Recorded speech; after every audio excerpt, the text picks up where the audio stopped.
Hello दोस्तों, आपका मेरे चैनल पवन पॉइंट ऑनलाइन क्लासेस में स्वागत है। दोस्तों, आज हम लोग जैव प्रक्रम बायोलॉजी का टॉप वीवीआई क्वेश्चन 40 क्वेश्चन करने वाले हैं। जैसे कि पिछले वीडियो में 40 क्वेश्चन मैं आप लोगों को करवा दिया था और बच गया था 40 क्वेश्चन। तो आज बाकी जो 40 बच गया दोस्तों, उसको आज करवाने वाले हैं। ठीक है दोस्तों, वीडियो में बने रहिएगा ताकि आपको 40 का 40 याद हो जाएगा दोस्तों। ठीक है, चलिए स्टार्ट करते हैं। मेरा पहला क्वेश्चन होगा यहाँ पे दोस्तों, यूरिया रक्त में कहाँ से प्रवेश करती है? जैसे कि बताए थे उसको भी पिछले वीडियो में, यूरिया रक्त में कहाँ से प्रवेश करती है? तो इसका सही आंसर है दोस्तों यकृत से। कहाँ से प्रवेश करता है दोस्तों? यकृत से। आपको याद रखना है, यूरिया रक्त में यकृत से प्रवेश करता है। अब चलिए 41 नंबर क्वेश्चन पे चलते हैं दोस्तों। प्रकाश संश्लेषण होता है, प्रकाश संश्लेषण होता है, रात में होता है, दिन में होता है, रात दिन दोनों होता है, सुबह शाम होता है। तो दोस्तों याद रखना है कि प्रकाश संश्लेषण दिन में होता है। ऑप्शन बी मेरा सही आंसर है दोस्तों। चलिए आगे बढ़ते हैं। नेक्स्ट मेरा क्वेश्चन है, पादप में फ्लोएम संवाहक होता है। मतलब पादप में यानी पौधा में फ्लोएम क्या चीज का संवहन करता है, ये क्वेश्चन है। तो ऑप्शन में भोजन का करता है, कार्बन डाइऑक्साइड का करता है, जल का करता है और अमीनो अम्ल का करता है। तो दोस्तों आपको याद रखना है कि फ्लोएम जो है ना, वो भोजन का संवहन करता है। क्या चीज का संवहन करता है दोस्तों? फ्लोएम जो है भोजन का संवहन करता है, यानी भोजन मेरा सही आंसर ऑप्शन है। और याद रखिएगा जाइलम जो होता है ना, वो जल का करता है। जाइलम जल, जौ से जाइलम, जौ से जल। और फ्लोएम भोजन का करता है, खनिज लवण का करता है। ठीक है दोस्तों, फ्लोएम जो होता है भोजन, पत्ती में जो भोजन बनता है उसका करता है। जाइलम जल और खनिज लवण का करता है, याद रखिएगा। चलिए आगे बढ़ते हैं। क्वेश्चन है मेरा 43 नंबर। ठीक है दोस्तों, प्रकाश संश्लेषण क्रिया में ऑक्सीजन बाहर निकलता है। मतलब प्रकाश संश्लेषण जो क्रिया होती है उसमें ऑक्सीजन कहाँ से बाहर निकलता है? जल से निकलता है, या कार्बन डाइऑक्साइड से निकलता है, ग्लूकोज से निकलता है, या डिक्टियोजोम से निकलता है? डिक्टियोजोम से निकलता है। तो दोस्तों याद रखना है, मेरा ऑप्शन ए क्या है? बिल्कुल सही आंसर है दोस्तों। यानी कि प्रकाश संश्लेषण क्रिया में ऑक्सीजन जो होता है जल के टूटने से निकलता है। ठीक है दोस्तों, अब हम बात कर लेते हैं क्वेश्चन नंबर 44। ठीक है दोस्तों, क्वेश्चन नंबर 44, इसमें लिखा हुआ है कि रक्त में हल्के पीले रंग के चिपचिपे द्रव को क्या कहते हैं? तो दोस्तों रक्त में हल्के पीले रंग के चिपचिपे द्रव को क्या कहते हैं? तो याद रखिएगा दोस्तों, प्लाज्मा कहते हैं, सीरम नहीं कहते हैं, लिम्फ तो बिल्कुल ही नहीं कहते हैं, लासिका भी नहीं कहते दोस्तों। तो आप याद रखिएगा, रक्त में हल्का पीला रंग का चिपचिपा द्रव उसको प्लाज्मा कहते हैं। ये पूरे रक्त का आयतन के हिसाब से 55% होता है दोस्तों। 55% होता है प्लाज्मा, याद रखिएगा। अब आगे बढ़ते हैं। 45 नंबर क्वेश्चन कह रहा, प्रकाश संश्लेषी अंगक है क्या? पत्ती है, हरित लवक है, क्लोरोफिल है, या क्लोरोप्लास्ट है?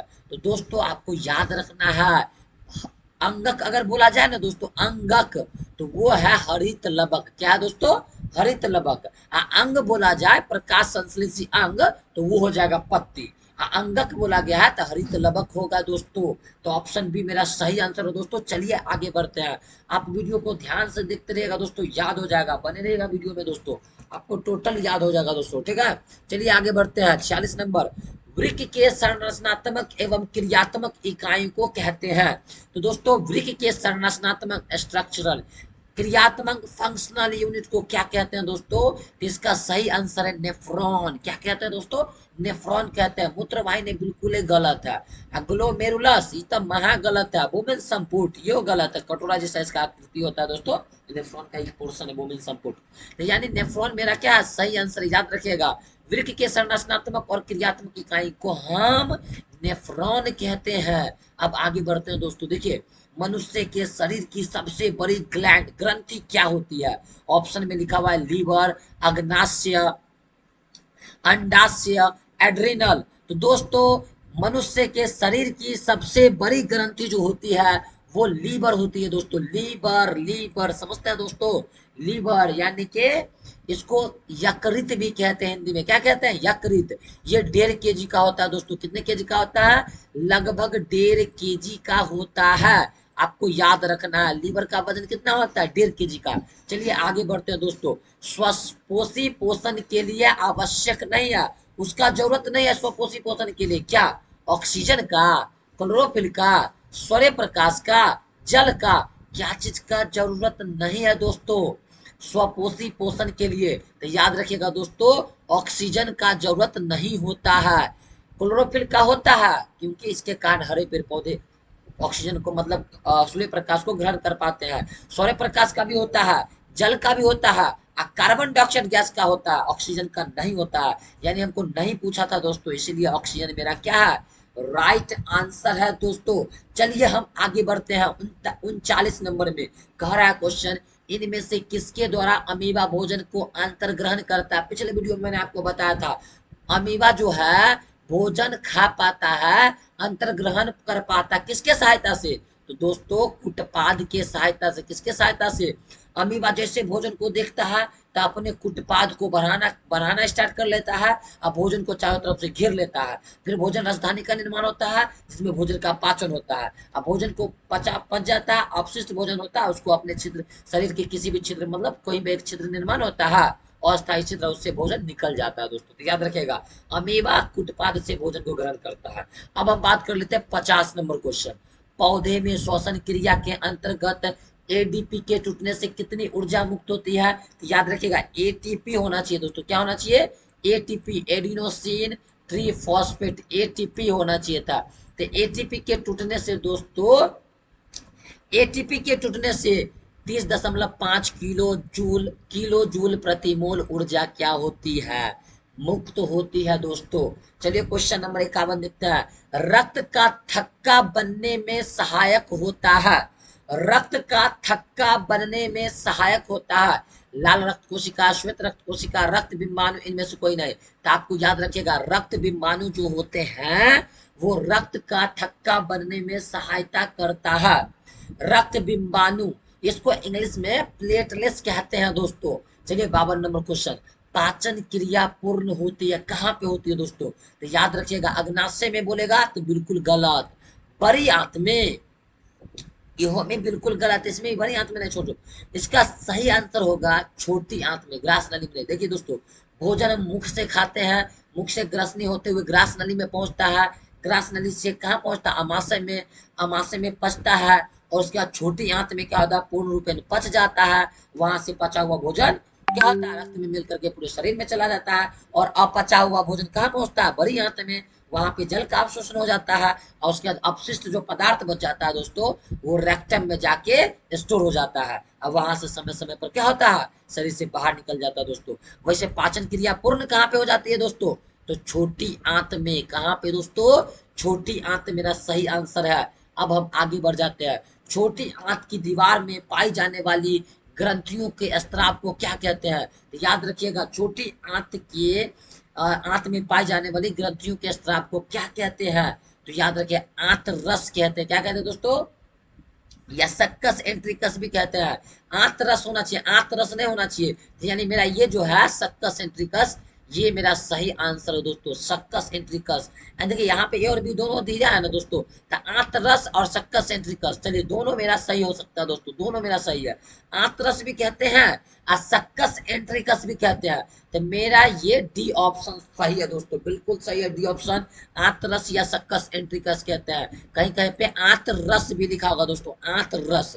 ठीक है दोस्तों, चलिए 54 नंबर क्वेश्चन का बात कर लेते हैं। एक वयस्क मनुष्य के कितने दांत होते हैं? मुंह में कितने दांत होते हैं? तो याद रखिएगा दोस्तों, एक फाइट मारेंगे 32 ही झाड़ देंगे, यानी 32 दांत। कितना दांत?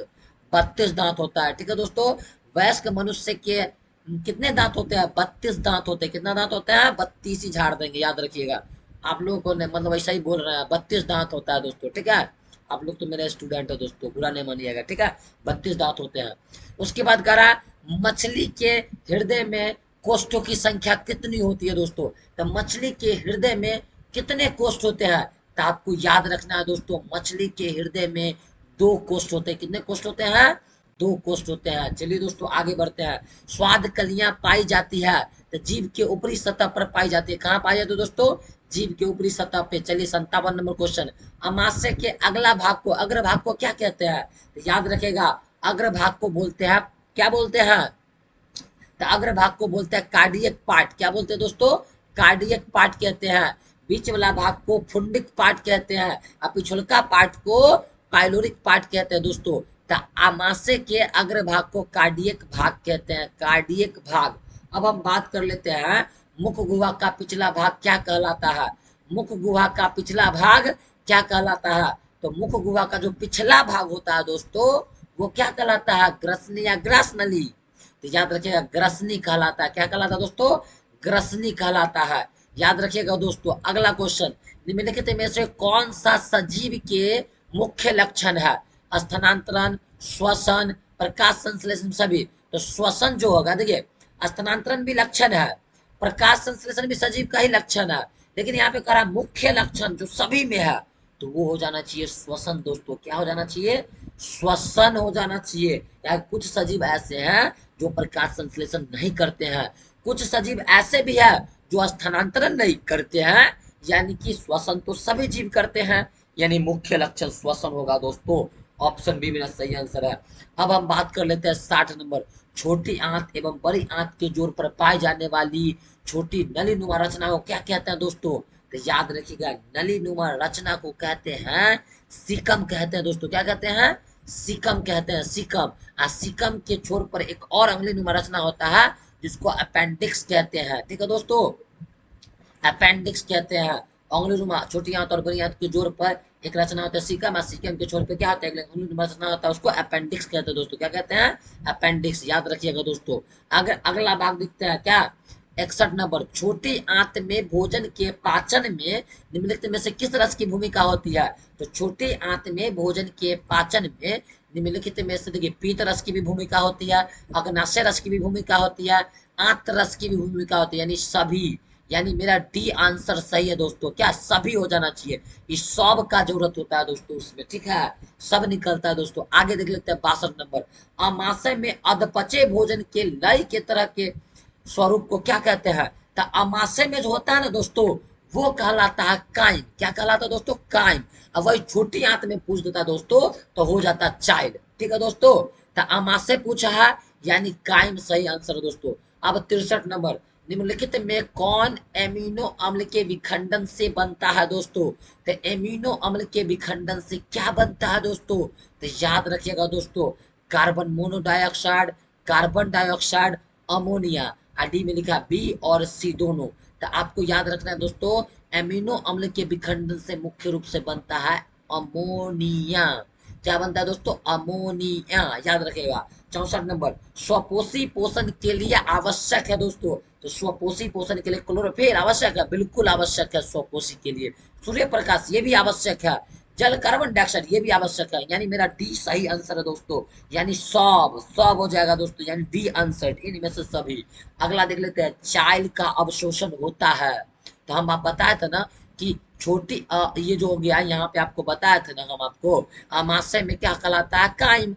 छोटी आंत में चल जाएगा तो क्या कहलाएगा? चाइल्ड। छोटी आंत में इलियम के द्वारा, किसके द्वारा दोस्तों? इलियम के द्वारा चाइल्ड का अवशोषण हो जाता है, इलियम के द्वारा। मेरा ए सही आंसर है दोस्तों। अब 66 नंबर क्वेश्चन देख लेते हैं दोस्तों, बहुत ही आसान है दोस्तों, बने रहिएगा वीडियो पर, देखते रहिएगा, आपको याद हो जाएगा पक्का दोस्तों। आगे क्वेश्चन है मेरा, मनुष्य के आहार नल की कौन सी रचना अवशेषी, देखिए अवशेषी अंग, बिल्कुल याद कर लीजिए दोस्तों। अवशेषी अंग क्या है दोस्तों? बहुत ही आसान, अपेंडिक्स।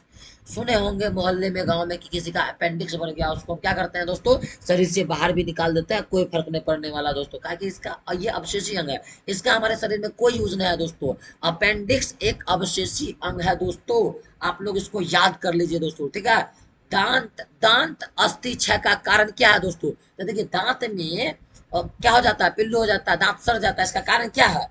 तो मीठी चीज खाना, बिल्कुल सही बात है। बैक्टीरिया द्वारा अम्ल का निर्माण कर लेता है, मीठी चीज खाएंगे तो बैक्टीरिया क्या करेगा? अम्ल का निर्माण कर लेगा। दांतों की सफाई नहीं करेंगे तो दांत सड़ जाएगा आपका, मुंह नहीं धोइएगा तो दांत सड़ेगा, दांत सड़ेगा कि नहीं? दांत सफा नहीं कीजिएगा तो, यानी ये सब कारण हो जाएगा, यानी ऑप्शन डी मेरा क्या सही है। मीठी चीज कम खाइए, अगर मीठी चीज खाते हैं तो दांत को अच्छे से साफ कीजिए, नहीं तो बैक्टीरिया लगेगा, अम्ल का निर्माण करेगा, आपका दांत सड़ जाएगा, फिर दांत दर्द करेगा। ठीक है दोस्तों, फिर चल रहिएगा अच्छे से। उसके देखिए 68 नंबर, डेंटाइन के ऊपर दांतों की सुरक्षा हेतु पाई जाने वाली कठोर परत को क्या कहते हैं? तो डेंटाइन के ऊपर दांतों की सुरक्षा हेतु पाई जाने वाली कठोर परत को कहते हैं दोस्तों इनामेल कहते हैं। क्या कहते हैं? कठोर परत, सबसे कठोर परत होता है इनामेल, याद रख लीजिएगा दोस्तों, इनामेल याद रखना है। दांत का जो डेंटाइल की ऊपरी परत होती है सबसे कठोर परत होती है, हल्की पीले रंग का होती है, जिसको कहते हैं इनामेल। क्या कहते हैं दोस्तों? इनामेल कहते हैं। क्या कहते हैं? इनामेल, याद रखिएगा। देखिए 69 नंबर क्वेश्चन क्या करा, पैरामीशियम में भोजन का अंतर्ग्रहण होता है किसके द्वारा? सिलिया के द्वारा, कोशिका मुख के द्वारा, तो भोजन राजधानी के द्वारा, कुटपाद के द्वारा। दोस्तों देखिए सिलिया हेल्प करता है, क्या करता है? सिलिया हेल्प करता है, और कोशिका मुख के द्वारा भोजन क्या करता है? उसके शरीर में प्रवेश करता है, ठीक है। सिलिया सिलिया के गति के कारण भोजन आगे की ओर बढ़ता है, कहाँ पर पहुंच जाता है? कोशिका मुख के द्वारा भोजन क्या होता है? अंतर्ग्रहण हो जाता है, कोशिका मुख बना हुआ रहता है, ठीक है दोस्तों। ऑप्शन बी मेरा सही आंसर होना चाहिए दोस्तों, ठीक है, याद रखिएगा। अगला क्वेश्चन देख लीजिए, प्रकाश संश्लेषी इकाई क्या है? बहुत आसान है, प्रकाश संश्लेषी इकाई जो है दोस्तों वो है क्लोरोफिल। क्या है दोस्तों? क्लोरोफिल है मेरा प्रकाश संश्लेषी इकाई, ठीक है दोस्तों। बने रहिएगा वीडियो पे, याद हो जाएगा दोस्तों, बहुत ही आसान है दोस्तों। चलिए 71 नंबर देख लेते हैं, प्रकाश संश्लेषण प्रक्रिया का मुख्य उपोत्पाद क्या है? उपोत्पाद मतलब बाय प्रोडक्ट के रूप में क्या बनता है? प्रकाश संश्लेषण प्रक्रिया होता है, अब बाय प्रोडक्ट के रूप में क्या बन जाता है? याद रखिएगा, बाय प्रोडक्ट के रूप में ऑक्सीजन बनता है। क्या बनता है? उपोत्पाद के रूप में क्या बनता है? ऑक्सीजन बनता है। ग्लूकोज तो उसको जरूरत होता है इसलिए ना बनता है, अब बाय प्रोडक्ट के रूप में क्या बनता है? ऑक्सीजन बनता है। जल और कार्बन डाइऑक्साइड का तो जरूरत होता है, ठीक है दोस्तों। चलिए 72 नंबर क्वेश्चन बहुत ही आसान है दोस्तों, पैरामीशियम में पाई जाने वाली पोषण विधि को क्या कहते हैं? तो पैरामीशियम में कौन सा विधि पाया जाता है दोस्तों? तो याद रखिएगा ये होता है प्राणी संपोषण। क्या होता है दोस्तों? प्राणी संपोषण। क्या होता है दोस्तों? प्राणी संपोषण। बहुत ही आसान है दोस्तों, याद रखिएगा। पैरामीशियम एक कोशिकीय जीव है, इसमें प्राणी संपोषण होता है। कौन सा पोषण होता है? प्राणी संपोषण। उसके बाद देखिए 73 नंबर क्वेश्चन बहुत ही आसान है दोस्तों, निम्नलिखित में से किसे प्रकाश संश्लेषी अंगक कहते हैं? पहले भी बता दिए दोस्तों, प्रकाश संश्लेषी अंगक किसे कहते हैं? हरित लवक को कहते हैं। किसे कहते हैं? हरित लवक को कहते हैं। आप प्रकाश संश्लेषी अंग पूछता तब तब हो जाता पत्ती पत्ता, ठीक है, यानी कि अंगक बोला है ना दोस्तों, अंगक, तो ये हो जाएगा हरित लवक, याद रखिएगा दोस्तों। अब देखो 74 नंबर क्वेश्चन बहुत ही आसान है दोस्तों, बहुत ही आसान। निम्नलिखित में जठर ग्रंथि की कौन सी कोशिका हाइड्रोक्लोरिक अम्ल का स्राव करती है? तो याद रखिएगा, जठर ग्रंथि की कौन सी कोशिका? तो वित्तीय कोशिका, जाइमोजिन कोशिका, म्यूकस कोशिका, इनमें से कोई नहीं। देखिए दोस्तों, जाइमोजिन से क्या निकलता है? तो जाइमोजिन से जाइमोजिन नामक यानी पेप्सिनोजेन निकलता है, म्यूकस से म्यूकस निकलता है, और वित्तीय कोशिका से हाइड्रोक्लोरिक अम्ल निकलता है। किससे निकलता है दोस्तों? वित्तीय कोशिका से। तो ऑप्शन ए मेरा सही आंसर है दोस्तों, इसको याद कर लीजिए, हाइड्रोक्लोरिक अम्ल जठर ग्रंथि के वित्तीय कोशिका से निकलता है, याद रखना है दोस्तों। 75 नंबर, मनुष्य के मुख गुहा में कितने जोड़ी लाल ग्रंथियां पाई जाती है? तो याद रखिएगा दोस्तों, मनुष्य के मुख गुहा में कितने जोड़ी लाल ग्रंथियां पाई जाती है? तो याद रखिएगा, सबमैंडिबुलर लाल ग्रंथि, सबलिंगुअल लाल ग्रंथि और पैरोटिड लाल ग्रंथि, तीन जोड़ी लाल ग्रंथि पाई जाती है। सबमैंडिबुलर, सबलिंगुअल और पैरोटिड लाल ग्रंथि पाई जाती है दोस्तों, ठीक है ना, यानी तीन जोड़ी लाल ग्रंथि पाई जाती है। कितना जोड़ी दोस्तों? तीन जोड़ी लाल ग्रंथि पाई जाती है, आप इसको याद रखिएगा दोस्तों। 76 नंबर, इनमें से कौन सी रचना अमीबा में भोजन का अंतर्ग्रहण होता है? याद रखिएगा, कुटपाद, सिलियम, भोजन राजधानी, पीनासाइट। तो कह रहा अमीबा में भोजन का अंतर्ग्रहण होता है, तो कुटपाद के द्वारा होता है। किसके द्वारा होता है दोस्तों? कुटपाद के द्वारा। किस रचना के द्वारा? तो कुटपाद के द्वारा भोजन का अंतर्ग्रहण होता है, और भोजन अंतर्ग्रहण करने के बाद कहाँ पहुंचता है? तो जहां पहुंचता है वहां पे भोजन राजधानी का निर्माण होता है, वहां पे भोजन पच जाता है, अभी हम आपको बताए भी थे। चलिए 77 नंबर क्वेश्चन बहुत ही आसान है दोस्तों, पेप्टोन पेप्टाइड्स को निम्नलिखित में से किस रूप में तोड़ता है दोस्तों? तो बहुत ही आसान है दोस्तों, एमिनो अम्ल, वसा अम्ल, पॉलीपेप्टाइड्स, न्यूक्लियोटाइड्स। तो याद रखिएगा दोस्तों, बहुत ही आसान है।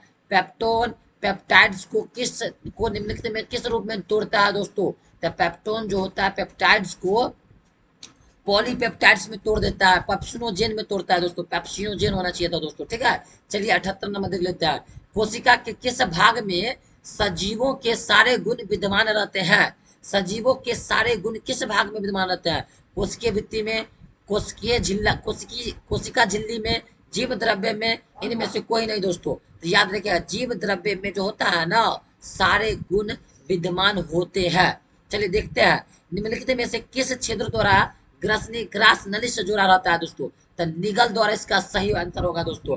कंठ द्वार में श्वास नली हो जाएगा। अब मल द्वार तो समझ रहे हैं कहाँ होता है सो। 80 नंबर क्वेश्चन जो कि लास्ट क्वेश्चन है दोस्तों, बहुत ही आसान है। अमीबा का मुख्य भोजन क्या है? शैवाल के छोटे छोटे टुकड़े, डाइटम एक कोशिकीय जीव, बैक्टीरिया। तो हो जाएगा दोस्तों, अभी हम आंसर बताने वाले हैं दोस्तों, इसका हो जाएगा इनमें से सभी। तो दोस्तों यदि अभी तक आपने मेरे चैनल को सब्सक्राइब नहीं किया है दोस्तों, तो प्लीज सब्सक्राइब कर लीजिए, लाइक कीजिए, शेयर कीजिए, सब्सक्राइब कीजिएगा दोस्तों, ताकि हम वीवीआई क्वेश्चन लाते रहेंगे और आप इस पे देखते रहिएगा, सीखते रहिएगा दोस्तों। और पूरा विश्वास के साथ कहते हैं दोस्तों, एग्जाम तक आपकी तैयारी बहुत अच्छा हो जाएगी। बस आप वीडियो को देखते रहिएगा, ठीक है दोस्तों। Thank you so much.